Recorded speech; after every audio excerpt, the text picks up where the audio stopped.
आज मैं आप लोगों के साथ street food famous chole bhature की रेसिपी शेयर करने जा रही हूँ। तो इसमें भटूरे जो है कैसे नरम बनते हैं, फूले-फूले बनते हैं, वो सारी टिप्स एंड ट्रिक्स शेयर करूँगी। वीडियो को लास्ट तक देखना, कोई भी पार्ट स्किप या मिस नहीं करना। इसके साथ जो चने का मसाला होता है ना, आहा! लाजवाब कमाल, इन दोनों का कॉम्बिनेशन जो है वो बहुत ही मज़ेदार होता है। तो दोनों की मैं आपको रेसिपी देने जा रही हूँ, तो आपने वीडियो को एंड तक देखना है। और कुछ तो ये कहते हैं कि ये दिल्ली की फेमस डिश है, कुछ कहते हैं उत्तर प्रदेश की है, बहरहाल इसका ओरिजिन जो है वो पंजाबी ही है। तो चलते हैं रेसिपी की जानिब और मैं आपको बताती हूँ कि मैंने ये कैसे बनाया है। अस्सलाम वालेकुम, welcome to my YouTube channel kitchen with Zaim. तो छोले भटूरे बनाने के लिए यहाँ पे मैंने काबुली चने लिए हैं जो कि आधा किलो के करीब हैं, और कोई मैंने इसको ओवरनाइट जो है वो भिगोया नहीं था। जस्ट मैंने इसको अच्छे से वॉश किया और उसके बाद कुकर में डाल दिया था।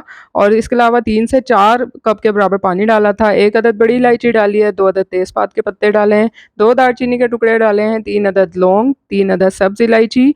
इसके साथ ही मैंने इसमें 1 टीस्पून हल्दी पाउडर डाला है। अब यहाँ पर आप 1 टीस्पून कश्मीरी लाल मिर्च का पाउडर भी डाल सकते हैं, वरना आप आगे मसाले में ऐड कर सकते हैं, आप लोगों की अपनी चॉइस के ऊपर है, कलर ज़रा इससे अच्छा आ जाता है। इसके साथ मैंने इसमें 2 टेबलस्पून ऑयल डाला था। ऑयल डालने की व वजह ये है कि जब आप इसको बॉयल करते हैं ना, तो इसका छिलका अलग नहीं होता और ना ही चने आपके फटते हैं। तो आपने ऑयल जो है वो इसको बॉयल करते हुए ज़रूर डालना है। इसके बाद मैंने इसका वेट लगा दिया था और उसको 30 से 35 मिनट के लिए मीडियम फ्लेम पर मैंने रख दिया था। तो देखिए यहाँ पे जो है वो 35 मिनट तक मैंने कुकर को जो है वेट लगाया था और चने अच्छे से गल गए हैं, ये मैं आपको हाथ से प्रेस करके बता रही हूँ, और आपको कोई इसको ओवरनाइट जो है भिगोने की ज़रूरत नहीं है। अब यहाँ पे मैंने खुले मुँह की कढ़ाई ली है, उसमें 2 हांडी के चम्मच के बराबर ऑयल डाला था और 2 अदद मीडियम साइज़ के प्याज़ लिए थे जिनको कि मैंने बारीक चॉप कर लिया था, तो प्याज़ आपने चॉप करके ही डालने हैं। अब मैंने प्याज़ को इतनी देर तक पकाया था कि इसका कच्चापन ख़त्म हो जाए और हल्का सा इस पर पिंक सा कलर आ जाए। तो जब तक प्याज़ पक रहा है तो हम मसाला रेडी कर लेते हैं। 2 टीस्पून मैंने नमक लिया है, 2 टीस्पून लाल मिर्च का पाउडर लिया है, 1 टीस्पून मैंने इसमें धनिया पाउडर डाला था, 1 टीस्पून मैंने ज़ीरा पाउडर डाला था, हाफ़ टी स्पून के बराबर जो है वो हल्दी पाउडर डाला है मैंने इसमें, 1 टीस्पून मैंने इसमें कश्मीरी लाल मिर्च का पाउडर डाला है जो जस्ट कलर के लिए है, स्पाइसी नहीं होती। इसके साथ ही मैंने इसमें हाफ़ टी स्पून लहसुन पाउडर डाला है और हाफ़ टी स्पून ही मैंने इसमें अदरक पाउडर डाला है। इसकी जगह आप फ्रेश जिंजर गार्लिक का पेस्ट भी यूज़ कर सकते हैं। प्याज़ का जो है अच्छा-सा पिंक कलर आ गया था, तो इसके साथ ही 2 अदद हरी मिर्चें बारीक चॉप करके मैंने डाल दी थी। अब जो मसाला हमने रेडी किया था वो डाल देना है और मसाला डालने के बाद अच्छे तरीके से इसको भून लेना है। फ्लेम आपने मीडियम रखना है, बहुत ज़्यादा हाई नहीं रखना। और स्पाइसेस की मिकदार जो है कम या ज़्यादा आप लोग अपने टेस्ट के हिसाब से कर सकते हैं। मसाला यहाँ पे अच्छे तरीके से भुन गया, आप देख रहे हैं ऑयल सेपरेट हो गया है, तो मैंने 3 अदद दरमियाने साइज़ के टमाटर लिए थे और इनकी स्किन रिमूव करके इनका पेस्ट बना लिया था ब्लेंडर में डाल के। आप टमाटर प्यूरी भी ऐड कर सकते हैं। अब अच्छे से हमने टमाटर डालने के बाद भी इसको भूनना है, ताकि इसका ऑयल जो है वो सेपरेट हो जाए। कलर आप अभी से देख रहे हैं कि इसके कितना शानदार लग रहा है। तो कश्मीरी लाल मिर्च का पाउडर आपने इसमें ज़रूर ऐड करना है। अब यहाँ पर आप देख सकते हैं कि टमाटर डालने के बाद भी हमने इसको अच्छे तरीके से भून लिया है। उसके बाद मैंने आधा प्याली के बराबर जो है वो चने लिए थे, जो बॉयल किए हुए रखे थे, और उनको डाल के इसमें मैंने पोटैटो मैशर की मदद से अच्छे तरीके से मैश कर लिया था। इस तरह से ग्रेवी बहुत अच्छी बनती है चनों की। तो थोड़े से आपने चने निकाल के इस तरह से इसमें मैश कर लेने हैं मसाले के अंदर, और बाकी चने हमने इसके बाद जो है ऐड करने हैं इसमें। आप स्पून की मदद से भी इसको मैश कर सकते हैं, और अगर मैशर है तो उसकी मदद से भी आप कर सकते हैं। अब इसके बाद मैंने इसमें जो बाकी चने थे वो ऐड कर देने हैं, और हाफ़ टी स्पून मैंने इसमें खटाई पाउडर डाला था। इससे भी जो चनों का मसाला है ना वो बहुत ज़्यादा मज़ेदार सा बनता है, तो आप लोग जो है वो ज़रूर ऐड कीजिए। अब बाकी चने मैंने इसमें डाल दिए थे और इसके बाद मैंने इसमें थोड़ा-सा पानी डाला था और उनको पकने के लिए रख दिया था तकरीबन 10 से 12 मिनट के लिए स्लो फ्लेम पर। तो देखिए ये मैंने इसमें आधे से 1 कप के बराबर पानी डाला था और इसको मैंने पकने के लिए रख दिया था। ग्रेवी इसकी हमने जो है वो थिक बनानी है, बहुत ज़्यादा इसको पतला सालन नहीं रखना है, हमने इसका शोरबा नहीं बनाना है, थिक सी ग्रेवी बनानी है चने की। और 12 मिनट के बाद हमने जो है फ्लेम ऑफ कर देना है।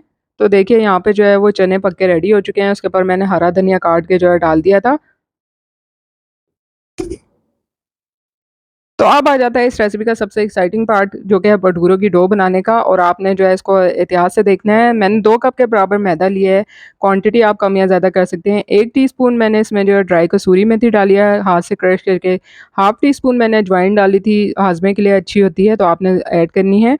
हाफ़ टी स्पून इसमें नमक डाला है, 1 टीस्पून पिसी हुई चीनी डाली है।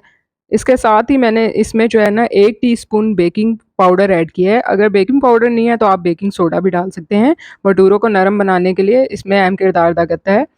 हाफ़ कप मैंने इसमें पानी डाला है और हाफ़ कप मैंने अब इसमें दूध डाल देना है। पानी और दूध दोनों आपने शामिल करना है तो डो इसकी अच्छे से बनती है।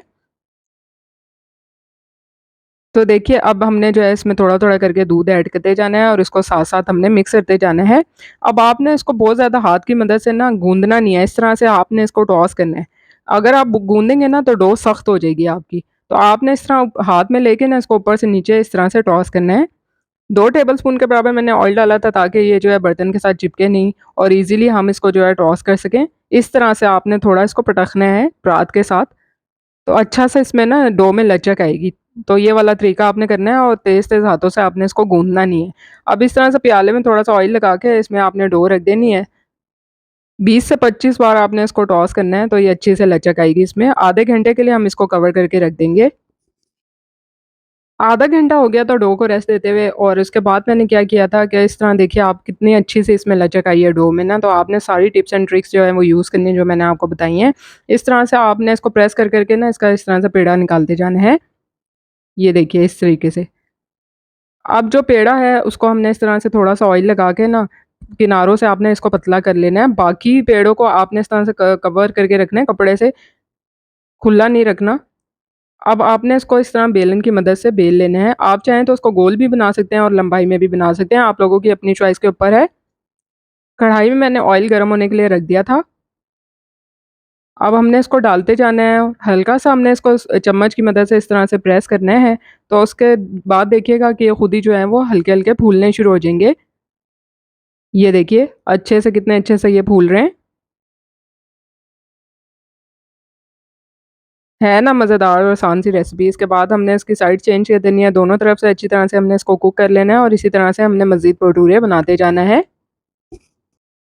जी, तो देखिए छोले भटूरे की रेसिपी जो है रेडी हो चुकी है, तो उम्मीद करती हूँ कि आपको आज की ये रेसिपी पसंद आएगी और इतने सॉफ्ट बने थे ना यकीन कीजिए कि पंखे के नीचे भी जो है ये भटूरे सख्त नहीं हुए हैं और साथ चने का मसाला जो है वो लाजवाब था। तो उम्मीद करती हूँ कि आपको आज की ये रेसिपी पसंद आएगी। रेसिपी पसंद आई है लाइक और शेयर करना बनता है, चैनल को सब्सक्राइब कर दीजिए। जल्द मिलूँगी नई रेसिपी के साथ। अल्लाह हाफ़िज़।